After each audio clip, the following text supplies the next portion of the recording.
Hi friends, welcome to our channel. ఈ రోజు recipe వచ్చేసి బగర్తో ఉప్మా చేయబోతున్నాను. చాలా బాగుంటుందండి. బ్రేక్ఫాస్ట్కి, లంచ్, డిన్నర్ ఎలా అయినా తీసుకోవచ్చు అనమాట. బ్రేక్ఫాస్ట్కి అయితే బెస్ట్ రెసిపీ. చాలా తొందరగా ప్రిపేర్ చేసుకోవచ్చు. హెల్దీ రెసిపీ అనమాట. చాలా ఈజీ వేలో చేసి చూపించబోతున్నాను. మనకి వెయిట్ లాస్ అవ్వాలి అనుకున్న వాళ్ళు కూడా బాగా హెల్ప్ అవుతుంది. మరి లెట్స్ స్టార్ట్ ది వీడియో. ఈ బగర్ రైస్ని 1 అవర్ పాటు ఇలా బాగా నానబెట్టుకోవాలి. చూస్తున్నారు కదా, చక్కగా నానిపోయాయి అనమాట. ఇప్పుడు ఈ వాటర్ అంతా కూడా స్ట్రైన్ చేసేసి పక్కన పెట్టుకోవాలి. ఇలా వడగట్టేసి వాటర్ అంతా కూడా రిమూవ్ అయ్యేలాగా చేసుకోవాలన్నమాట. చూస్తున్నారు కదా, ఇలా వాటర్ ఏమాత్రం ఉండకూడదు.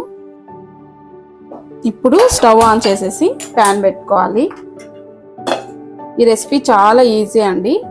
మనం బ్రేక్ఫాస్ట్గా కానీ నైట్ డిన్నర్లో కానీ చేసుకోవచ్చు. కొద్దిగా 1 టేబుల్ స్పూన్ అంతా ఆయిల్ వేసుకోవాలి. ఆయిల్ కొంచెం తక్కువగానే వేసుకోండి. 1 టేబుల్ స్పూన్ అయితే సరిపోతుంది మనం చేసుకునే క్వాంటిటీని బట్టి. ఇందులో ఆవాలు, జీలకర్ర వేస్తున్నాను. ఇవి రెండు కలిపి 1/2 టేబుల్ స్పూన్ అన్ని వేస్తున్నానండి. ఆలు కలిపి 1/2 టేబుల్ స్పూన్ ఉండేలాగా వేస్తున్నాను అనమాట. ఇవి కొంచెం ఫ్రై చేసుకోవాలి. ఇందులోనే సన్నగా చాప్ చేసి పెట్టుకున్న ఆనియన్, పచ్చిమిర్చి వేసుకోవాలి. నేను 3 పచ్చిమిర్చి వేసానండి. కొంచెం స్పైసీగా చేసుకుంటున్నాను. ఇది మంచిగా బ్రౌన్ కలర్ వచ్చేంత వరకు ఫ్రై చేసుకోవాలి. ఈ రెసిపీ వచ్చేసి వెయిట్ లాస్ అవ్వాలి అనుకున్న వాళ్ళకు కూడా బాగా హెల్ప్ అవుతుంది. ఈ బగర్ రైస్ అనేది డిమార్ట్లో దొరుకుతుందండి. డిమార్ట్ అవైలబుల్ లేని వాళ్ళు వచ్చేసి ఆన్లైన్లో కూడా తీసుకోవచ్చు అనమాట. ఆన్లైన్లో కూడా దొరుకుతున్నాయి రైస్. ఇందులో కొద్దిగా కరివేపాకు వేస్తున్నాను. ఇందులో కొద్దిగా పీనట్స్ కూడా వేస్తున్నాను. పల్లీలు మనకు తింటున్నప్పుడు అక్కడెక్కడ మధ్యలో తగులుతూ ఉంటే చాలా బాగుంటుందండి. మరి ఫస్ట్లోనే పీనట్స్ వేసేస్తే త్వరగా మాడిపోతాయి అనుకుంటే పల్లీలు ఫస్టే ఫ్రై చేసేసుకొని పక్కన తీసి పెట్టి కూడా తర్వాత లాస్ట్లో యాడ్ చేసుకోవచ్చు. ఇది కొద్దిగా ఫ్రై అయిన తర్వాత నేను ఇలా సన్నగా కట్ చేసి పెట్టుకున్న బ్రోకోలీ యాడ్ చేస్తున్నాను. మీ దగ్గర బ్రోకోలీ లేకపోతే మీకు నచ్చిన వెజిటేబుల్స్ ఏదైనా వేసుకోవచ్చు అండి. క్యారెట్, ఆలు ఇలాంటివి ఏదైనా యాడ్ చేసుకోవచ్చు. ఇందులోనే సరిపడా ఉప్పు వేసేస్తున్నాను. ఇప్పుడు ఒకసారి బాగా కలుపుకోవాలి. ఈ కన్సిస్టెన్సీలో ఉన్నప్పుడే సాల్ట్ వేస్తే మనకు బ్రోకోలీకి కూడా మనకు సాల్ట్ అనేది బాగా పడుతుంది అన్నమాట. ఒక్కసారి అంతా కూడా కలిపేసుకొని మూత పెట్టి మగ్గిస్తే మనకు వెజిటేబుల్స్ అనేది మంచిగా కుక్ అవ్వాలి కాబట్టి ఒక 2 మినిట్స్ అలాగా మూత పెట్టేసి కుక్ చేసుకోవాలి. ఇప్పుడు ఒకసారి మళ్ళీ చక్కగా కలిపేసుకొని మనం స్ట్రైన్ చేసి పెట్టుకున్న బగర్ని ఇందులో వేసుకోవాలి.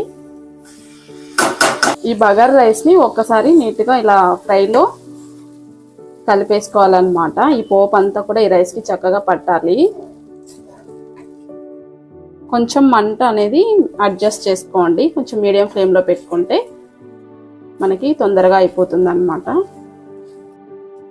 కొద్దిసేపు మూత పెట్టేసి సిమ్లో పెట్టేసి మంచిగా ఫ్రై చేసుకుంటే ఇలా బాగా ఫ్రై అయిపోతుందండి. ఒక 2 మినిట్స్ అలాగా ఫ్రై చేసుకోవాలి. ఇప్పుడు నేను ఆ రైస్ వచ్చేసి ఈ కప్పు తోటి 1 కప్పు రైస్ తీసుకున్నాను.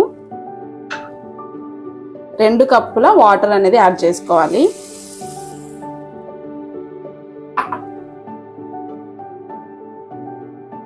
ఇప్పుడు మొత్తం కూడా ఒకసారి నీట్గా కలిపేసుకొని మనకు ఉప్పు సరిపో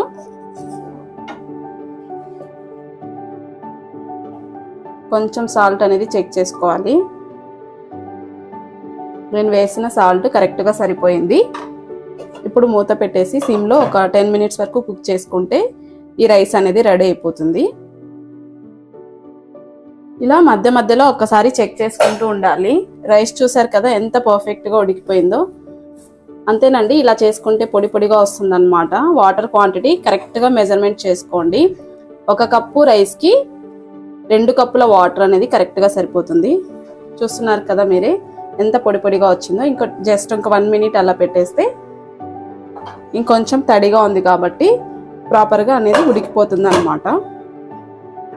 ఒక్కసారి చెక్ చేసుకోవాలి. చూస్తున్నారు కదా, రైస్ చాలా చక్కగా ఉడికిపోయిందండి. ఇప్పుడు స్టవ్ ఆఫ్ చేసేసి ఒక ప్లేట్లోకి సర్వ్ చేసుకోవాలి. అంతే, చాలా సింపుల్గా చేసుకుని బగార్తో ఉప్మా చాలా చాలా బాగుంటుందండి. బ్రేక్ఫాస్ట్కైనా, లంచ్కైనా, డిన్నర్కైనా చాలా చాలా బాగుంటుంది. చాలా సింపుల్గా చేసుకోవచ్చు అనమాట. మనం వేసిన పీనట్స్ ఇందులో మనకు వాటర్లో బాగా కుక్ అవుతాయి కాబట్టి మనకు మంచిది అనమాట. పీనట్స్ ప్రోటీన్ ఎక్కువ కదండి. చాలా చాలా బాగుంటుంది. ఈ ప్రాసెస్లో ఒక్కసారి ట్రై చేయండి. రైస్ కూడా పొడి పొడిగా వస్తుంది కదా. వాటర్ అనేది మనం కరెక్ట్ మెజర్మెంట్ వేసుకుంటే ఇలా పొడి పొడిగా వస్తుంది. తో కానీ పెరుగుతో కానీ ఏ కర్రీతో అయినా చాలా బాగుంటుంది. వెయిట్ లాస్ అవ్వాలనుకున్న వాళ్ళకి the best recipe. Tasty tasty బగార్తో ఉప్మా రెడీ. చూడండి ఎంత బాగుందో. చాలా చాలా పొడి పొడిగా వచ్చిందండి. చాలా టేస్టీగా కూడా ఉంది. చాలా సింపుల్ ప్రాసెస్లో చూపించాను. మీరు కూడా ఒక్కసారి ఈ ప్రాసెస్లో ఈ రైస్ తెచ్చుకొని ట్రై చేయండి. వెయిట్ లాస్ అవ్వాలనుకున్న వాళ్ళకి బాగా హెల్ప్ అవుతుంది. వీడియో మీ అందరికీ నచ్చిందని అనుకుంటున్నాను. నచ్చితే లైక్ చేయండి, షేర్ చేయండి, సబ్స్క్రైబ్ చేసుకోండి. Thanks for watching. బాయ్.